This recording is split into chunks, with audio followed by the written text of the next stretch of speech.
6:31, we are keeping a close eye on Capitol Hill, where lawmakers have less than 24 hours to prevent a partial government shutdown. They have to pass a new spending bill by 12:01 a.m. Saturday. Otherwise, thousands of federal workers and military members could be furloughed. To talk more about what's on the line here, Brian Abel joining us now from Capitol Hill. Brian, good morning. Let's start with this. Walk us through where things stand this morning. Well, right now, with that midnight deadline, Annie, we're kind of in limbo right now. But let's step back and get to where this all started. It started after a bipartisan bill that was negotiated for months by Speaker Johnson between him, the GOP, and Democrat leaders was released Tuesday. It was 1,500 pages. But not long after, come Wednesday morning, the richest man in the world, Elon Musk, went on X and tweeted against it, telling the American public, especially his followers, not to support this bill. And then President-elect Trump, he added on after that, effectively tanking this bill. Now, the problem with that is it also means that he went against Democrats, and at least the promises that he made when coming up with an alternative version of the bill. And so Democrats not very happy. That alternative version of the bill, it came out yesterday and was voted on yesterday evening, but it did not pass. All but 2 Democrats voted against it, as well as more than 30 GOP members. So we are back to the drawing board with that midnight deadline ahead of us here today.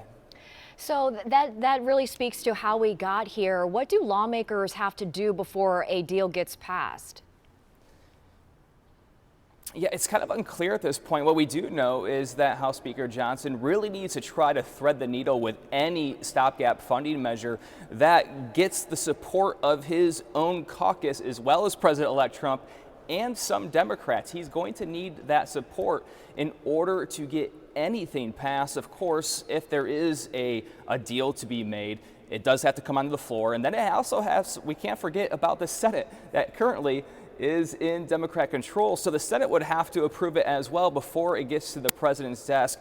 It's really hard to believe that that will happen before midnight tonight, but we will see how today plays out. In the few seconds that we have here, Brian, of course, this has huge implications, especially for Americans, thousands of federal workers involved, programs at stake. Give us a sense of if the deal is not worked out, walk us through how a shutdown would impact the country. Well, let's talk about first the disaster aid relief as well as relief for farmers. That was in that original bipartisan deal that got tanked. But also, as you mentioned, all the federal agencies that are impacted, employees furloughed, 875 million civilian federal workers will be furloughed, along with 1.4 million workers that will be working without pay. And then you also have the national parks, things like that to consider. So it's going to be a difficult situation if it comes to that come midnight tonight.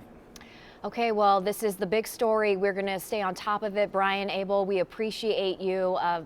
Political gridlock just causing frustration, uncertainty, and concern, especially around the holidays.